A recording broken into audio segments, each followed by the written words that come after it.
Bienvenidos al canal. La noche de ayer se llevó a cabo el evento UFC Fight Night número 100 en Las Vegas. Un evento que, si les soy sincero, pensé que iba a ser así algo como el UFC 300. Pensé que la UFC iba a ser algo un poquito especial, a pesar de que es en el Apex y como todos sabemos las carteleras en el Apex son las peorcitas cuando se refieren a nombres. Pensé que al ser el evento número 100 iban a poner un poquito más de sustancia. No lo terminó siendo. Neil Magny versus Carlos Prates fue el evento principal. Ojo, una gran pelea, un gran evento repleto de knockouts. El día de hoy vamos a hablar del evento, pero exactamente vamos a hablar de las últimas dos peleas que me parecen que son las peleas más importantes de toda la cartelera, que es el evento principal, por supuesto, entre Neil Magny y Carlos Prates, y también vamos a hablar del evento coprincipal en donde Reinier de Ridder hacía su debut versus Gerald Meerschaert, porque sinceramente creo que hay un contraste tremendo entre ambas peleas y el día de hoy quiero hablarle de ellas. Quiero hacer un análisis al debut de Reinier de Ridder. Como todos sabemos, Reinier de Ridder viene de ser campeón o venía de ser campeón de One Championship en 2 divisiones y por eso estaba por las nubes el hype. Muchísimos no se dieron de cuenta de que peleaba, eso sí, porque es en el Apex y por eso es muy difícil vender este tipo de peleadores cuando hacen su debut en el Apex. Le pasó a Jiří Procházka, le pasó a muchos otros peleadores, pero en fin, vamos a hablar de este tema. Antes que nada, por supuesto, asegúrense de suscribirse al canal. Estamos a las puertas de los gloriosos 10,000 suscriptores. Todo va a cambiar cuando lleguemos a esa meta, así que por favor ayúdenme a llegar ahí. Es gratis, se pueden desuscribir cuando sea que deseen. En fin, vamos a empezar a hablar primero que todo del evento coprincipal. Reinier de Ridder se enfrentaba a Gerald Meerschaert. Primero que todo, vamos a empezar con Gerald Meerschaert, con el oponente que la UFC le ponía por delante a este ex doble campeón quizá de la compañía que le sigue a la UFC en lo que se refiere a las MMA, que es One Championship. Así que vamos a ver, vamos a analizar el oponente que le ponía a la UFC en Gerald Meerschaert. En fin, Gerald Meerschaert, ok, un peleador que sinceramente podemos considerar que es hasta histórico, podemos decir, porque tiene un récord. Nadie tiene más sumisiones en la categoría de peso medio en la historia de la UFC. Tiene algo así como unas 10, 12, no recuerdo, todavía no tengo la estadística al frente mío, pero recuerdo haberla visto anoche. En fin, es un tipo que es un grappler fenomenal y este peleador es usualmente usado por la UFC para testear a sus estrellas ascendentes. No es un gatekeeper del top 15 ni nada por el estilo.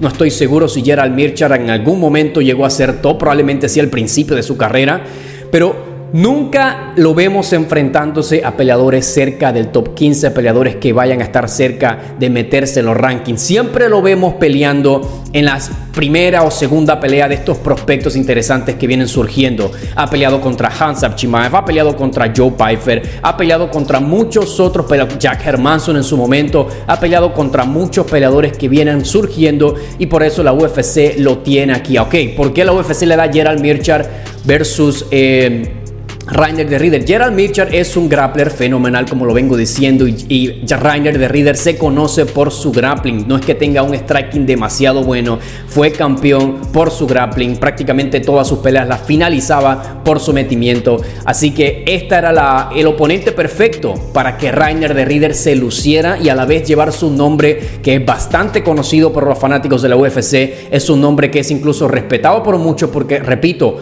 tiene la cantidad de sumisiones más grande en la historia de esta división de peso. En fin, se daba la pelea. Ahí estaba el debut de Reinier de Ridder. Mucho hype, a pesar de que fue en el Apex. Muchas personas en las redes sociales las vi hablando de ellas, especulando de cómo iba a ser este evento o esta pelea. ¿Cómo se dio la pelea? A mí me parece que Reinier de Ridder totalmente decepciona totalmente. Y quiero decir decepciona porque a pesar de que Gerald Meerschaert es uno de estos peleadores duros, es uno de estos peleadores que no se rinde, que es un veterano, que tiene muchas armas, sobre todo en el suelo, el tema es que no solo le estaba haciendo pelea en el suelo, sino en el striking. Gerald Meerschaert estaba ganándole. Vamos a hablar round por round. Gerald Meerschaert empezó ganándole el primer round claramente. Estaba tagueando con rectos de izquierda y de derecha a Reinier de Ridder, también con las patadas bajas, la estaba castigando bastante. Gerald Meerschaert estaba ganando la batalla de distancia, incluso logró conectar en una buena ocasión, creo que lo vi trastabillar un poquito a Reinier de Ridder. Luego, al final de ese primer round, como todos sabemos, Gerald Meerschaert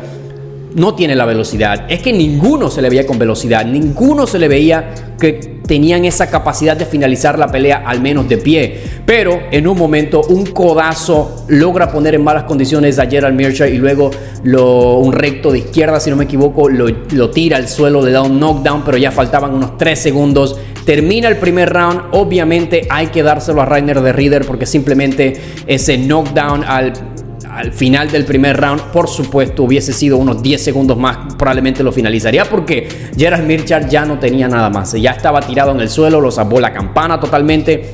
Empieza el segundo round y este round fue prácticamente puro grappling, batalla cuerpo a cuerpo, batalla de clinch. Al principio Reiner de Ridder intenta llevar al suelo a Gerald Meerschaert, lo consigue en un momento. Gerald Meerschaert defiende varias sumisiones, defiende también prácticamente todo lo que es el ground and pound. Estaba dando ground and pound de él de abajo hacia arriba. Luego él lleva al suelo a Reiner de Ridder e increíblemente la pelea da un giro 360. Gerald Meerschaert termina controlando a Reiner de Ridder por lo que resta del round. No solo controlando, sino castigando también e incluso intentando por un par de sumisiones. Ridder intentaba ir por un triángulo de piernas, quizá una palanca de brazo. Nada de eso funcionó. Era un montón de intentos de sumisiones. No intentos de sumisiones cercanos, sino como el intento, como empezaban a formar, como empezaban como a cerrar el candado con las piernas, pero nunca lo conseguía. Así que el segundo asalto totalmente claro para Gerald Meerschaert. El tercer asalto, Gerald Meerschaert es un monstruo, debo decir, porque Gerald Meerschaert es un tipo que parece que está pues listo para la muerte, que está prácticamente muerto en el primer round, que es donde lo suelen finalizar. Luego el segundo y tercer round vuelve con mucha fuerza, pero el tercer round empieza y nuevamente luciendo ambos peleadores prácticamente borrachos, o sea, estaban a un nivel de cansado totalmente desgastados, no tenían aire para nada, estaban tomando bocanadas de aire por la boca. Ambos también estaban bastante castigados por el castigo, por los golpes que ambos habían dado en los 2 primeros rounds.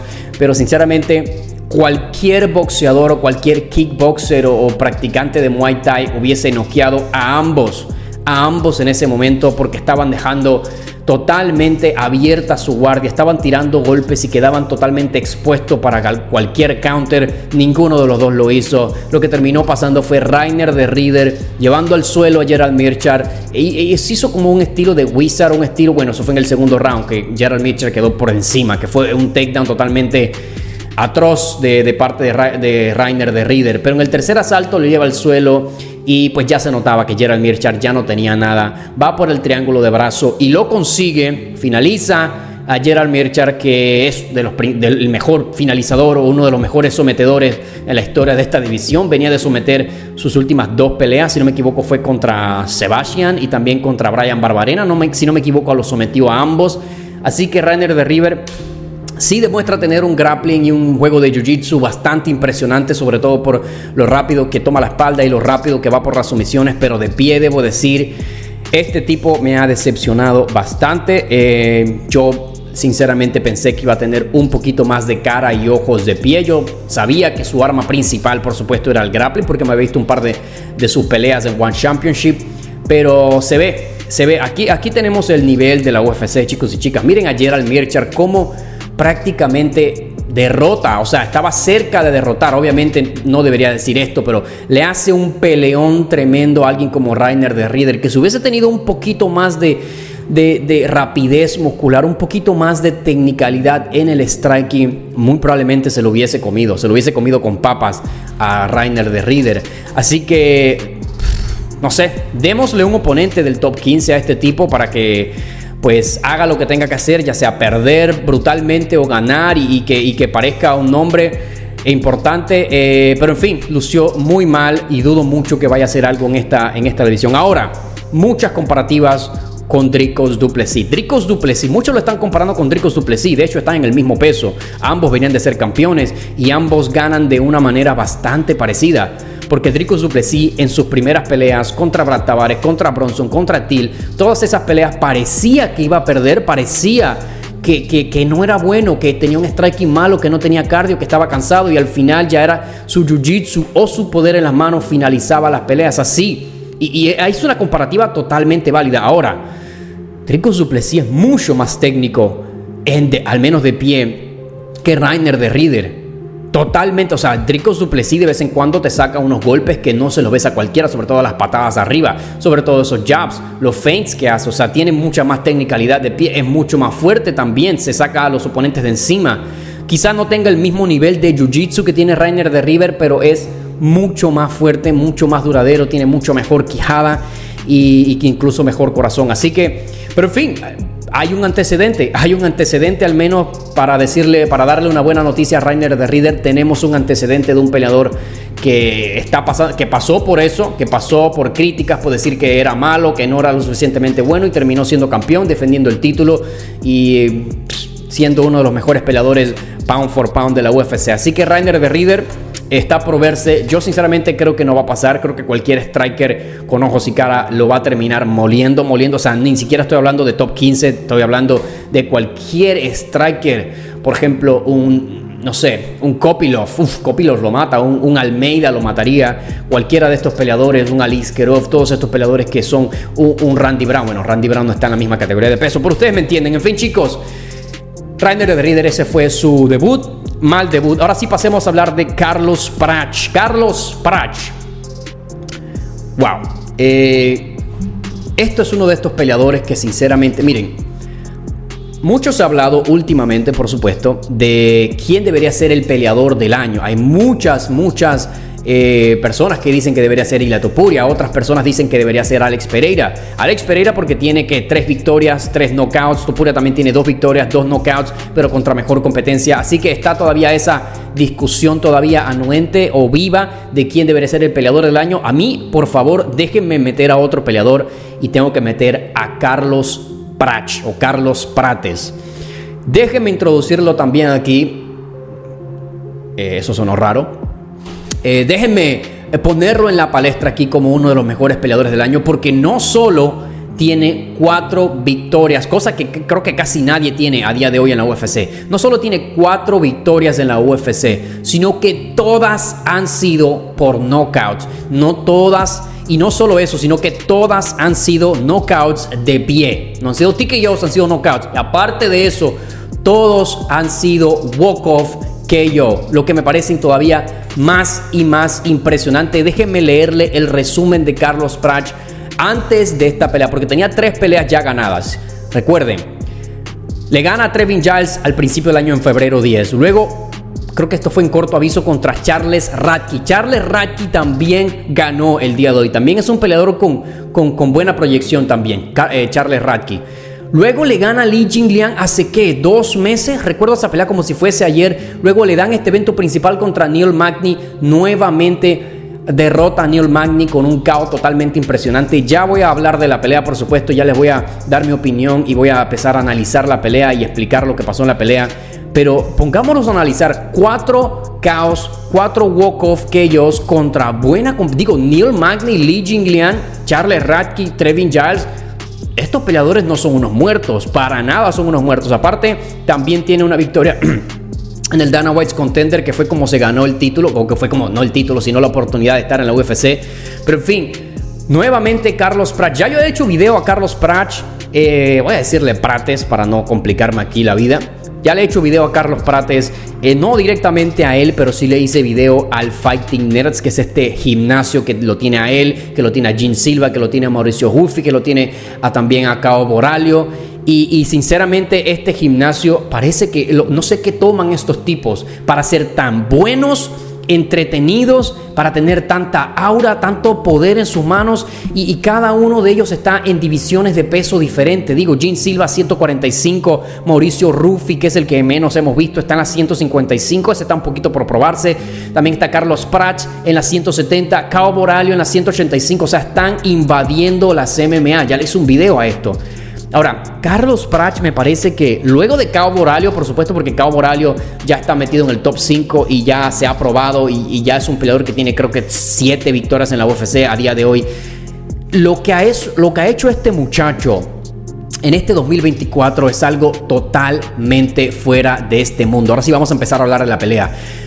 estaba yo muy preocupado al principio de la pelea, tengo que decirlo, muy preocupado, porque Neil Magny es muy largo, porque es un gatekeeper. Este sí es un realmente gatekeeper. Todos los prospectos han pasado por aquí, miren sus últimas 3 peleas. Ian Machado Garry. Ok, luego de eso le dan a Mike Malott, que es el prospecto este de Canadá. Luego de eso, Michael Morales, otro prospecto. Y luego de esto, nuevamente otro prospecto que viene muy caliente, que era Carlos Prates. Así que Neil Magny es la definición del gatekeeper del top 15. Literalmente está en el top 15 en este momento. O sea, obviamente eso cambiará, por supuesto, pero está de top 15 en este momento. Y ahí vemos y lo bonito de esto es que podemos comparar a estos 4 prospectos. De la manera que Ian Garry le ganó a Neil Magny, cómo fue la pelea también contra Mike Malott, cómo le fue a Michael Morales y cómo le fue a Carlos Pratt.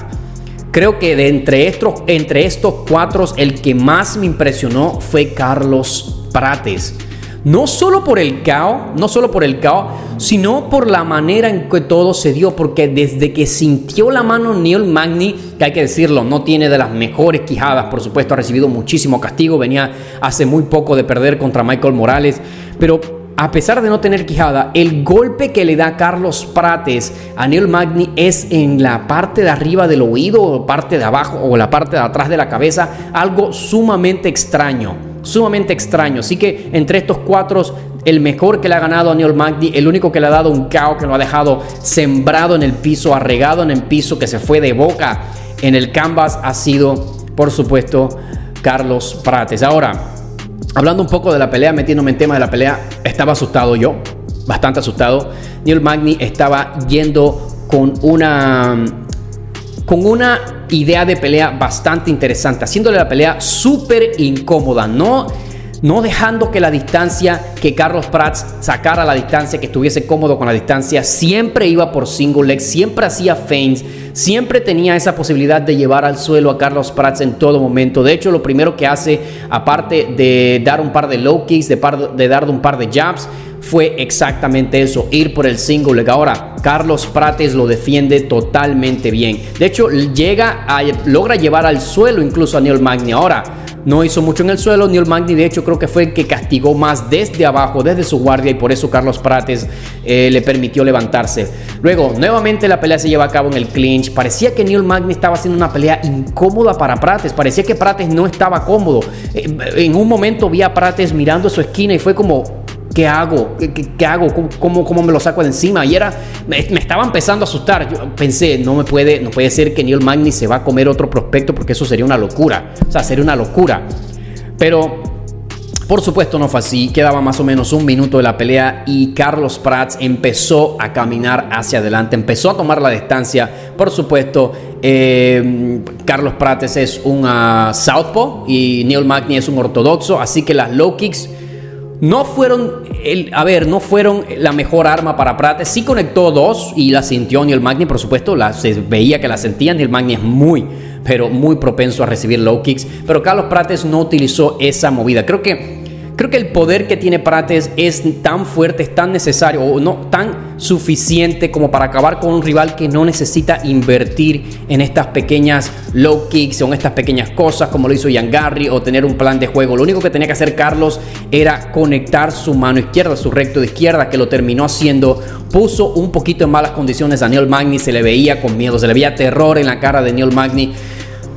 Neil Magny me da un poquito de lástima, sinceramente, porque lo han tirado con auténticos leones en sus últimas peleas. Me da un poco de lástima con Neil Magny.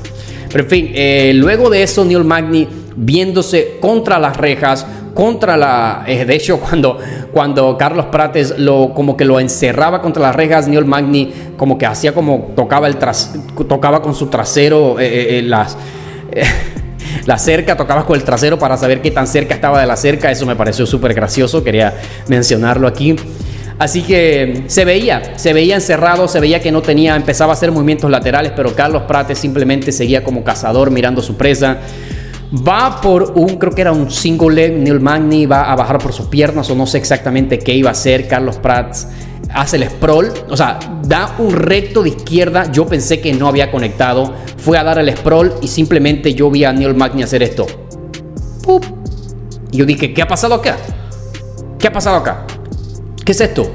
¿Cómo se cayó Neil Magny así? ¿Se murió o le dio un ataque cardíaco, un infarto o qué pasó aquí? No. Luego la repetición salió bastante claro. Fue un recto de izquierda que le pegó en la base de atrás de la cabeza a Neil Magny. Queda totalmente sembrado en el piso. Daño tremendo para Neil Magny, que ha tenido un año bastante difícil. Y termina la pelea y Carlos Prats, wow, Carlos Prats es auténtico, chicos y chicas. Este tipo es auténtico. Me encanta su aura, me encanta su manera de pelear. Ya vimos que puede defender single legs. Yo sé que Neil Magny no es el mejor luchador y no tiene las mejores entradas de derribo. No es el más fuerte, pero es es alguien consagrado. Es alguien que ha estado en el top por bastante tiempo, desde que tengo memoria.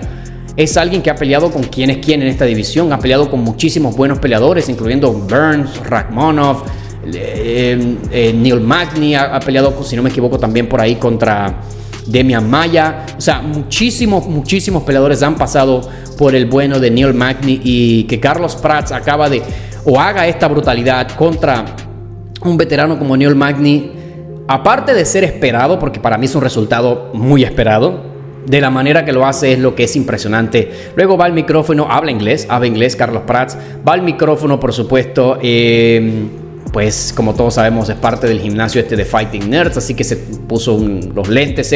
Me quiero conseguir esos lentes, los necesito, no los quiero, los necesito esos lentes. Y llama a Jack Della Maddalena, muy interesante. Y déjenme decirle algo, muchos están diciendo, pero ¿cómo se atreve a llamar a Jack Della Maddalena, que está dentro de un top 5? Este tipo está para grandes cosas, como para pelear contra Covington por alguna pelea titular. A ver, olvídense un poco de los rankings. Vamos, hay que pensar en cosas chingonas, como lo dice Chicharito. Chicos, Carlos Prates versus Jack Della Maddalena sería un auténtico peleo. Olvídense de los rankings. Olvídense de que Jack Della Maddalena por un momento está pensando en un título. Digo, el único que sufriría o que sería un poquito injusto que le den esta pelea sería Jack Della Maddalena, porque sí, estoy de acuerdo, está para cosas más grandes. Pero a ver, ¿ustedes no quisieran ver una pelea entre Prates y Jack Della Maddalena? Ambos boxeadores tremendos, poder tremendo, muy técnicos. O sea, sería una auténtica locura. Yo sé que también está por ahí Jeff Neal. Iba a decir Neil Magny, pero ya está muerto. Jeff Neal, que es otro de estos peleadores, boxeadores fuertes, que ha sido un gran nombre por los últimos 2, 4, 5 años en la UFC. No me parece tampoco mala pelea, pero a la vez no es tanto como Jack Della Maddalena. No es un Jack Della Maddalena. También está MVP. Me encantaría ver esa pelea contra MVP o contra el perdedor de Ian Garry versus Joaquín Buckley. Hay muchas opciones para este chico, para Carlos Prats. Espero la UFC se dé cuenta de que tiene a un diamante de oro. Es como un Charles Oliveira con menos grappling, pero con más KO. Es auténticamente un monstruo este tipo. Yo no estoy diciendo que va a ser campeón, ni que le va a ganar a todo el mundo en el top, ni que va a hacer esto, ni que va a hacer lo otro, pero créanme cuando les digo que este chico es especial y vamos a disfrutar mucho tenerlo en la UFC por su estilo de pelea. Así que chicos, esto ha sido todo mi análisis de la cartelera. Hubieron por supuesto otras peleas. Por ejemplo, ganó Gastón Bolaños, ganó por ahí Charles Radke, como lo venía diciendo, ganó por ahí Tresean Gore, otras peleas por ahí. Pero vamos, no nos vamos a ir demasiado en esas peleas porque si no el video se nos haría larguísimo. Por ahora solo me toca decir muchas gracias si se han quedado hasta acá. Denle like al video si pueden. Comenten abajo qué les ha parecido el debut de Reiner de Ridder y la consagración de Carlos Prates como peleador insignia ya de la UFC y de su gimnasio. Y nada, esto ha sido todo. Espero le den like. Ya veré cuándo se sube este video porque, repito, no tengo internet y se me hace muy complicado subir todo desde el teléfono. Es una locura. Nos vemos hasta la próxima, chicos. Chao, chao.